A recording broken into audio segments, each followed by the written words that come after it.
Hey there, Magic in the Room listeners. Before we get started with today's episode, I wanted to let you know about an opportunity to get a Magic in the Room hat.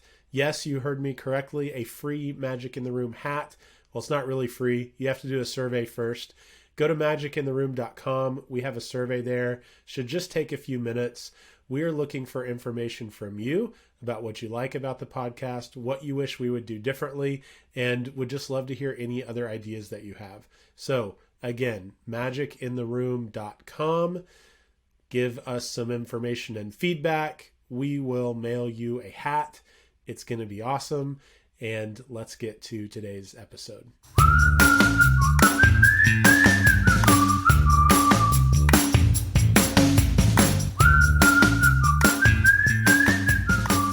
Magic is found in every room where people connect over a shared purpose. In this weekly podcast, Luke, Hannah, and Chris explore the role of purpose, courage, mindset, and culture in every leader's quest for transformational performance. Hello, and welcome to Magic in the Room, the podcast edition, which is the only edition. I'm Luke Freeman. I'm Hannah Bratterud. And I'm Chris Province. Thank you guys for joining us today. Today's topic, and I think it's kind of the question of the day too. So this whole idea today is one big question, and it really is the space that we operate in. It's an area where we research and we develop models and empirical data around, and it's this idea of intentional leadership. I'll just start with the simple question: what is it? What is intentional leadership? That is a pretty big question. But let me back up. What are the different kinds of leadership, right? So when we think about leadership, let's start by framing it in. Like, what are the different kinds? Maybe I didn't know there was different kinds. Like, I just thought leadership was leadership, and my understanding of it as it exists is exactly what it is. But in our world, like, how do we break it up? Yeah, and there's different styles of leadership, but what is leadership at its core? That's something we could also spend a lot of time on, and I think we've kind of explored this idea of leadership being ubiquitous, and at the same time, it can also be intentional. So in your question, there's really two parts, right? What is leadership, and what does it mean to be intentional as a leader? Luke, I'd love to hear your thoughts. Yeah, so I have really struggled with this for like 2 decades. I was going to say, you've only been doing it 20 years. Because, I was with this senior leader for a while, and they really bought into, I think it's the Ken Blanchard thing that, leadership is influence, no more, no less. And that was like what they used to teach leadership, and what Blanchard uses to teach leadership to some degree. And I was just... And Maxwell and other people. Yeah, and it might be Maxwell instead of Blanchard, whoever it is. Like, it just never set right with me, and it took me a long time to kind of pull the pieces apart to really understand, like, what about that was troubling to me. And I think where I got is that, yes, that is true. You can define leadership by being influence. But that's not the type of leadership that I'm interested in. And the type of leadership I'm interested in is what we call intentional leadership. And it goes to what Hannah was saying, this idea of leadership being ubiquitous. Well, leadership as influence, yes, it's ubiquitous. It's everywhere. We all, like, our parents have influence over us. If leadership is influence, we're all connected to these people who are leaders, whether it's caregivers, teachers growing up, bosses, government officials that have influence over us, all of these things. Our friends have enormous influence on us. I'm like, right now, I'm calling bullshit, because I have experienced a lot of people that might have influence over me, but I would never define them as a leader. Like, they have power over me. So they have influence because they have power. They sit in a different spot on the hierarchy. But in no way would I compare them to a leader, or would I say that they're good leaders.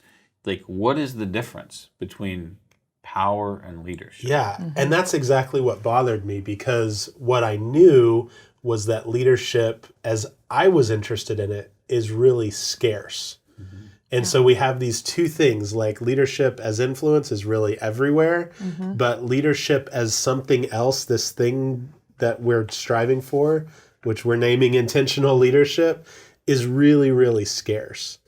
And what is that? I think it's someone who understands a little bit of the science of leadership, whether they know the names for things or not. Like, they know best practices. They're a little bit skilled in leadership as a discipline.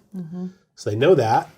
They also know themselves well enough, whether it's through self-study, they have high EQ, whatever else, that they understand their style.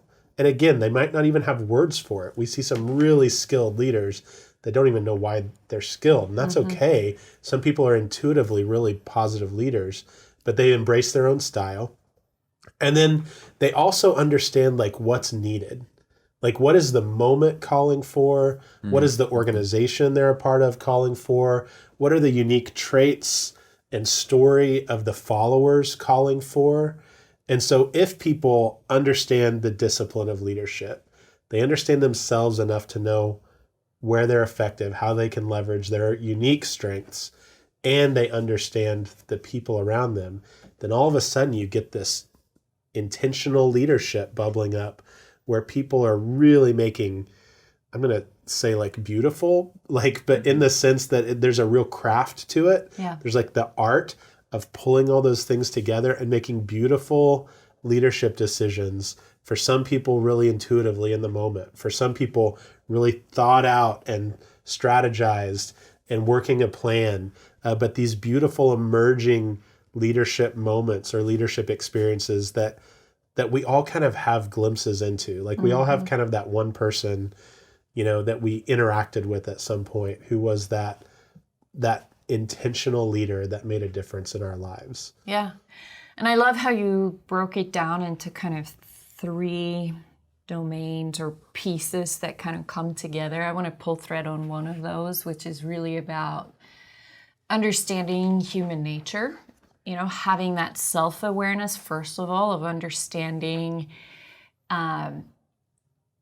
how I show up and the impact that I have, right? Which is, we've had a whole series of episodes on EQ and awareness of our own emotional states and how they impact the people around us, and being artists in understanding and influencing human behavior, right? Starting with ourselves.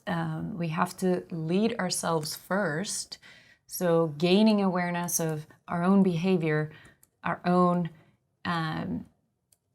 emotions, because emotion drives all human behavior.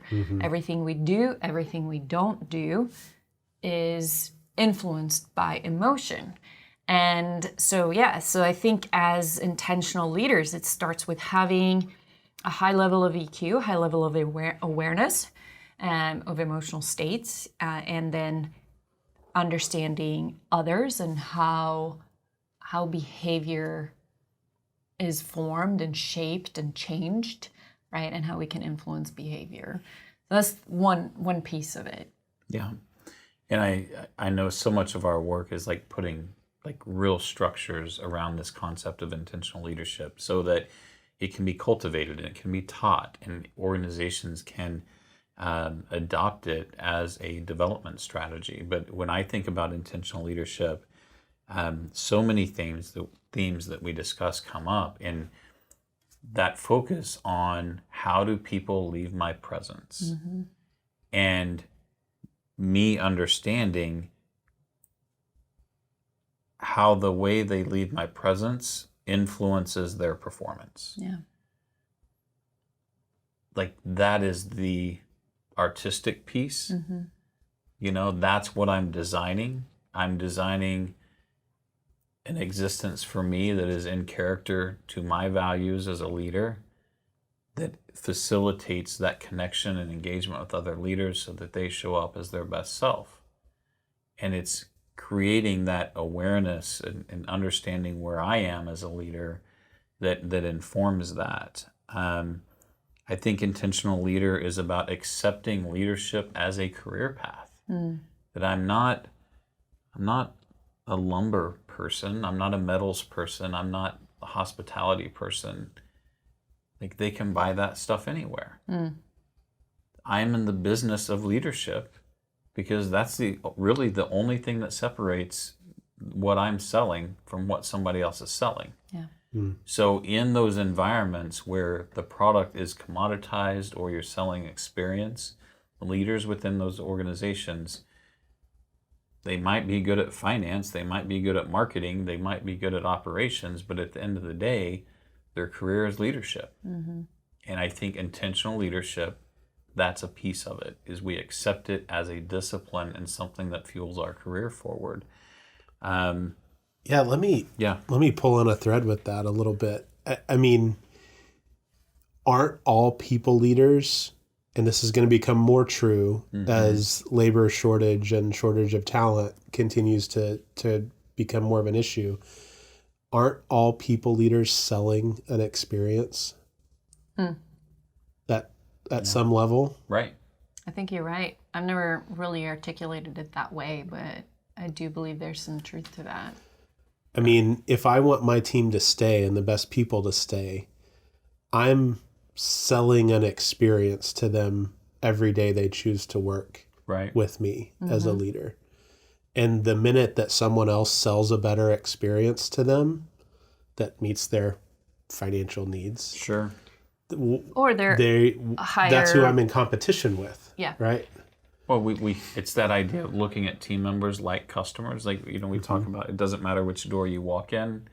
My role is to say, if you're a customer, I have to win your next purchase during today's interaction. Yes. And if you're a team member, I have to win tomorrow's commitment today. And I mean, we ultimately are moving towards that level of immediacy. Yeah. Because of the options available. Right. And that kind of reminds me of, in sales training, I talk a lot about, if the only, we talk about selling value versus selling on price, right? If the only reason someone buys from you is your price, you're only as good as the next offer. And I think that's true for leaders and for organizations. If the only reason someone works for you is their paycheck, you're only as good as the next offer. And so if we really frame it in terms of the experience that we deliver as leaders, what are the reasons people choose to follow and choose to continue to work for us and with us and be in community with us? Those are, and that goes back to, some of our previous episodes when we talk about purpose, commitments, what are the values, right? So what are the things that people really care about? Well, yeah, there's a basic level of getting our needs met, of getting enough paycheck to not starve, right? But sometimes I choose to work for less money because of the experience that I'm having, and vice versa. Sometimes I'm having a really terrible experience and you can't pay me enough money to stay and do that work with those Hannah people. said that. Hannah said you couldn't pay her enough money. not Chris. You can pay him enough money to eat dirt. Like Toby Keith said, I'll play a phone booth as long as you pay me. I really like what you call out there, and it's why persuasion is the last mover in our unlocking EQ. Like, it is persuasion, and it's not manipulative type persuasion, or it's not inauthentic. It's the idea of how do we create communities around what we believe our identity to be. Here is my experiences, here's what I value, here's what I'm committed to. If I stay in character to my values every day, then I can build a community around what I believe. When I act in a way that's out of character, then that's naturally going to shimmy. It's gonna want to fall apart. But as long as I can believe in what I've experienced and how I see life, then we have a shot at retaining those employees. Yeah, and I think this is, as an individual leader, there's a really interesting interplay there between authenticity and inauthentic manipulation of people, whatever else. Right. Because, I hear that and I think, well, if leadership is influence, but I want to be an intentional leader, like there's some level of me choosing how I'm going to influence the people around me. Mm-hmm. And at some point, especially when you get skilled at it, Mm-hmm. you come to this fork in the road where you're like, well, I can keep using these tools that I've learned to influence people to get what I want, or to serve the purpose of this group, or to serve these people that I'm leading, or whatever else. Mm-hmm. And that's, I think, a really interesting fork in the path. And I don't know exactly what I believe about that, I guess, but I do think for the 1% that get there to that level of skill Mm-hmm. and intentionality, it is kind of a crux. Right. Yeah. So I don't know. Do you guys have experience with that? I mean, how do you navigate that? I believe we've all gotten there to some level. Mm-hmm. The group that's talking right now, how do you navigate that?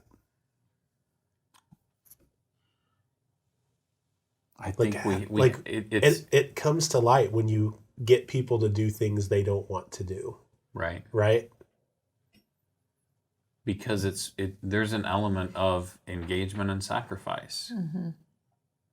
Like, I don't always want to put the effort forward, or I don't want to endure the suffering. Like, that's not a choice.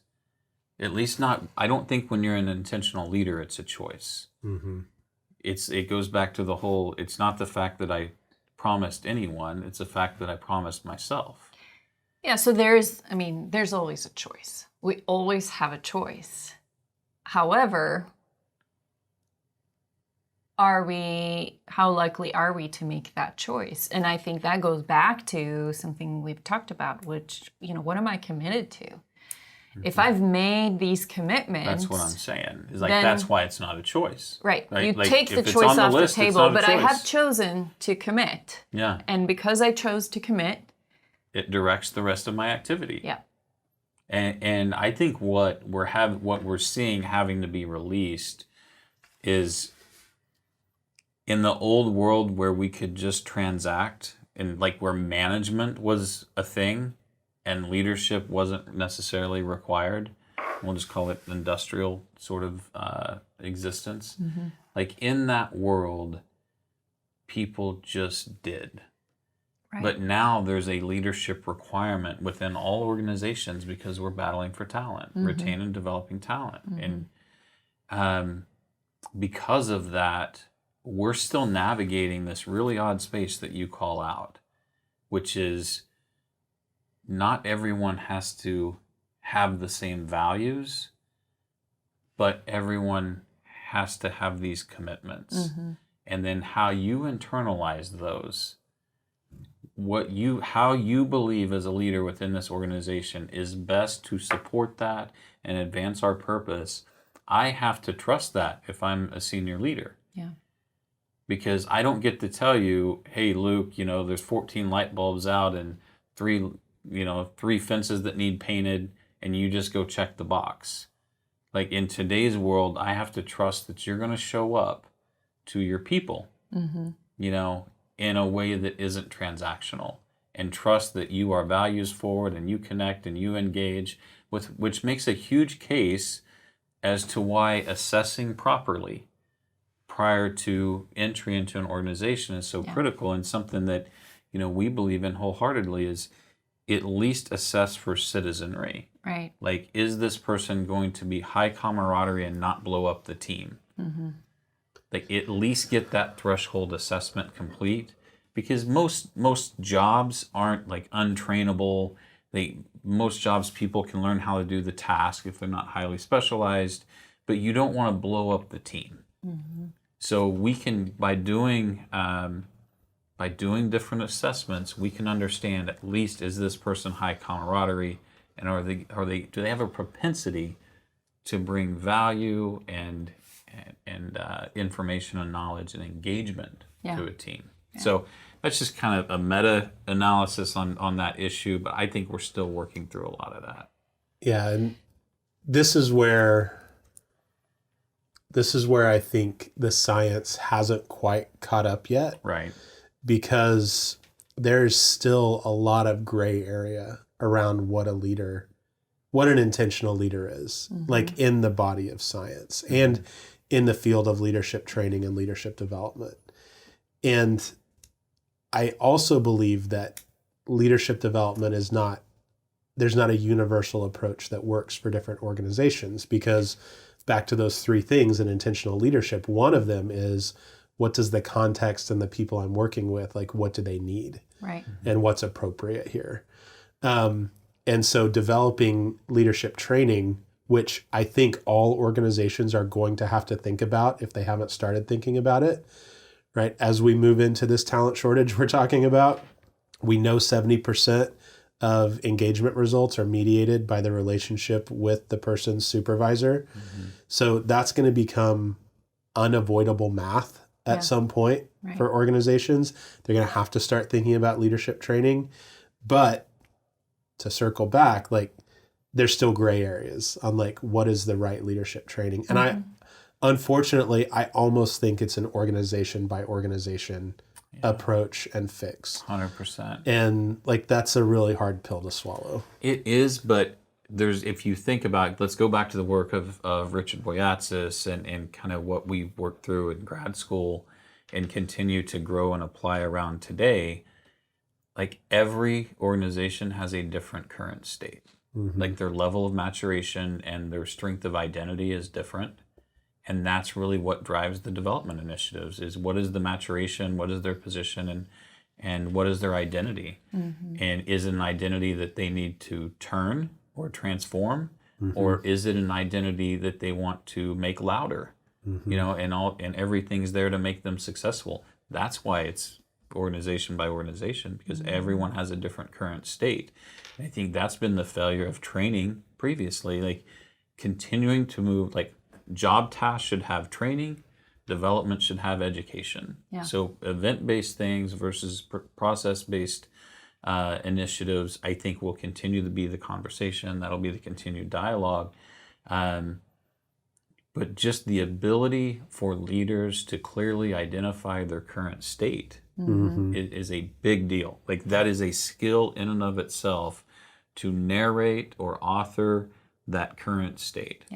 Because if we start saying, here's where we want to go, and doing a bunch of behavioral modification before that's clear, then we're in bad shape. So, you know, I know that there's a route. You know, there are things that will make us more intentional leaders, and I look forward to getting into all that as we crack season 3. But I think this has been a really good conversation about, like, scratching the surface on what intentional leadership may be. But as we exit today, closing thoughts from you guys? I think for me, some things that stood out is, you know, the difference between power and leadership, and how power shows up in leadership, and what is intentional about leadership, and how can we be intentional about it. You know, so just following those thoughts. And this is a little bit of an introduction. We're going to dive deeper into a lot of these different arenas. And then back to how you opened, Luke, about leadership is influence. Well, is it? Influence is everywhere. It's ubiquitous. And yet, is all influence leadership? Maybe, depends on how you define it, right? But the way we define it, certainly not. Right. Thanks for stealing my closing thoughts. And that's exactly where I'm at, is like, leadership is always influence, but influence isn't always leadership. Influence can sometimes be power. And I think that's where that's really a takeaway from this season for me is just those dynamics and how much more time I'm spending assessing power dynamics and awareness. I think those two themes have really emerged for me within the last 6 months as we've gone through this season, and I'm just really embracing those ideas wholeheartedly and thinking, well, how do we need to treat those domains as we engage with projects in order to, move this organization or this team forward? Yeah. So similar thoughts. I'm just thinking too that everyone has influence. I think when we talk about influence in the context of leadership, it's tempting to think of it only as influence to tell someone to do something else. But just think about this example.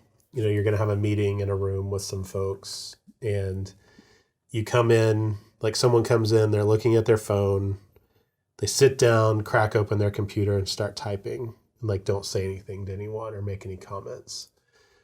Does that influence the rest of the group? Yes. Right. It influences, other people are going to be like, oh, okay, I guess we're not talking, right? Or whatever. Yeah. And does it influence the group if that person is the boss and the team lead? Absolutely. Does it influence the group if they're not, if they're just a team member and it's their second week on the job? Yeah, it still influences the group. We're still all going to respond. We're going to take cues from the people around us. We're this social animal.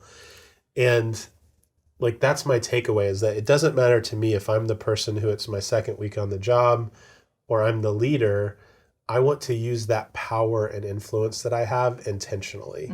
That person's not being intentional. And if they are, they're evil, right? Yeah. But they're not evil, right? Probably they're just very unintentional. Yeah. And so... And maybe very unaware. Right. And so that's I guess I'm going to get pastoral here for people listening.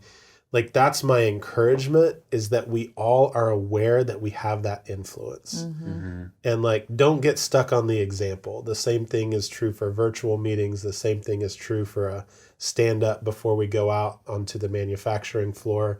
The same thing is true when we walk in from work and see our family. We have influence and power, and we can make things better. We can make this world better and the lives of the people around us better with that power, or we can be unintentional and maybe we'll make it better or maybe we won't. I don't know. Maybe we'll make it worse. But true leadership, intentional leadership, is a hard journey, but I'm going to go as far as to say those of us who are aware of it have a moral obligation to be intentional in how we lead. Right. And that's why I'm going to agree with you that leadership is influence is complete bullshit. Yeah. It's really comes down to our personal decisions about what we commit to in this arena. And when we are explicit about our purpose and about our commitments, while we still have choice, we've already made the choice. Right.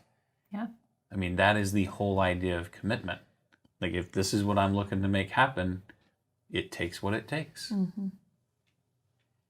Unless I'm committed to not making it take, right? Yeah. So that's the whole idea. And intentionality is a huge concept, and it has a lot to do with for individual leaders, what are the behavior modifications that I need to facilitate to be more effective? What about a team? Now what about an organization? And how you cascade and scaffold that modification is important. I think I want to say this. It's nearly impossible to do internally. For the simple fact that the people there are employees. Without a third-party view of truth and someone that can hold up a mirror to power, it's hard to get behavioral change and intentionality through an organization. Just because you draw a check. Yeah. Because of power dynamics. Right. You know, and because you're really close to it. So a lot of interplay there that I know we'll get to explore, and I'm excited about it. So thank you guys for being intentional and like staying on this journey. I mean, we're doing so much structural work and mindset work and just like the tenets of accountability and what we can bring to organizations that way. You know, and if you're listening and these are concepts that are on your mind, feel free to contact us through our website at purposeandperformancegroup.com, on LinkedIn, Facebook, other social media outlets. We're here to listen. And thank you all so much for listening. Thank you guys for being here. I look forward to doing it again. Good stuff. Thanks. Yeah. Thank you all. Have a great day.